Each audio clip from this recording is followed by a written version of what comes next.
تو اقبال کہتا ہے نوجوانا چو زنا مشغول تن از حیا بیگانا پیرانے کہن دخترانے او بچشم خود اسیر شوخ چشمو شوخ بینو خردہ گیر ساختہ پرداختہ دل باختہ ابروہ مثل دو تیغ آختہ. یہ وہی اسی حدیث کے ترجمے مائلات ممیلات، خود کسی طرف لڑک جانے والی اور معمولی سی بات سے کسی طرف مائل ہو جانے والی، اور جو ہے وہ کسی کو اپنی جانب اپنی اداؤں سے اپنے ناز و نخرے سے اور اپنے عشقوں سے لوگوں کو اپنی طرف مائل کرنے والی ہیں.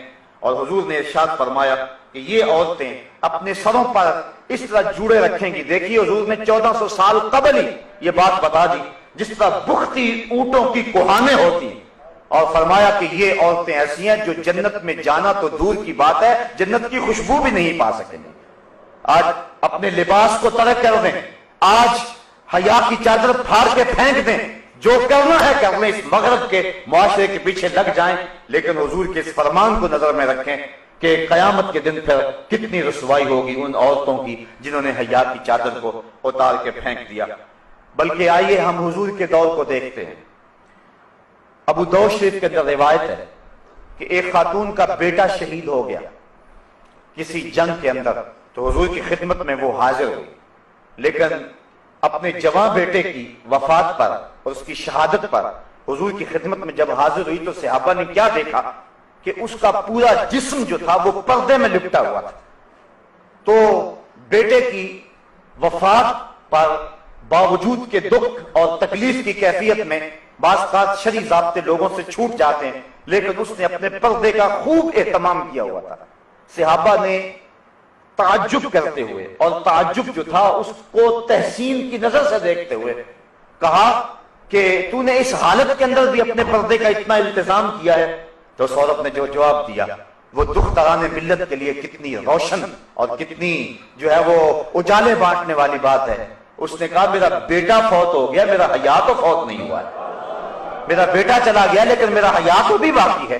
تو یہ تھی اسلام کی وہ دختران جن کی گود میں اسلام پلتا تھا. جب عورت پردے میں تھی تو وہ ایسے بچے جنم دیتی تھی جو قوم کی تقدیر کو بدل کے رکھ دیتے تھے. اقبال کہتا ہے تو نہ دانی کہ سوزے کے راتے تو دیگر گوں کر تقدیر عمر را. میرے قوم کی بہن تو نہیں جانتی کہ تو بہن ہو کے قرآن پڑھے تو عمر کی تقدیر بدلتی ہے، اور تو ماں ہو کے قرآن پڑھے تو بیٹا نیزے کی نوک پہ بھی قرآن سناتا ہے.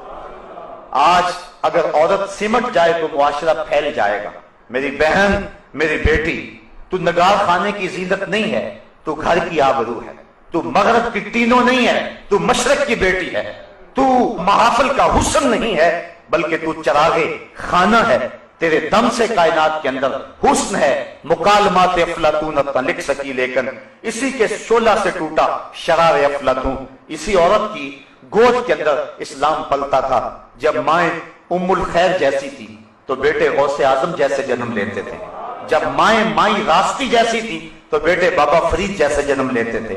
جب مائیں سیدہ فاطمہ زہرا جیسی تھی تو بیٹے حضرت امام حسین جیسے جنم لیا کرتے تھے. جب ماں قرآن کھول کے تلاوت کرتی تھی اور بیٹے کو لوئیاں دیا کرتی تھی تو بیٹے وقت کے بایزید ہوا کرتے تھے. لیکن جب مائیں ایک طرف بیٹے کو دودھ پلا رہی ہیں اور دوسری طرف تھرکتی ہوئی تصویروں پہ نظر جمی ہوئی ہے تو پھر بیٹے وقت کے بایزید تو نہیں ہوں گے، وہ اداکار اور ایکٹر ہی بنیں گے، وہ بے حیا ہی بنیں گے. حیا کا مادہ ان کی آنکھ میں نہیں ہوگا. تو اللہ تعالیٰ جل شانہ نے خاص طور پہ ارشاد فرمایا اور عورتوں کو کہا کہ وہ اپنی نظر کو نیچا رکھیں وَيَحْفَظْنَ فُرُوجَهُنَّ، اور اپنی پارسائی کی حفاظت کریں. سب سے قیمتی جوہر کسی شخص کی آبرو ہے. اگر آبرو باقی نہ رہی تو کیا باقی رہا؟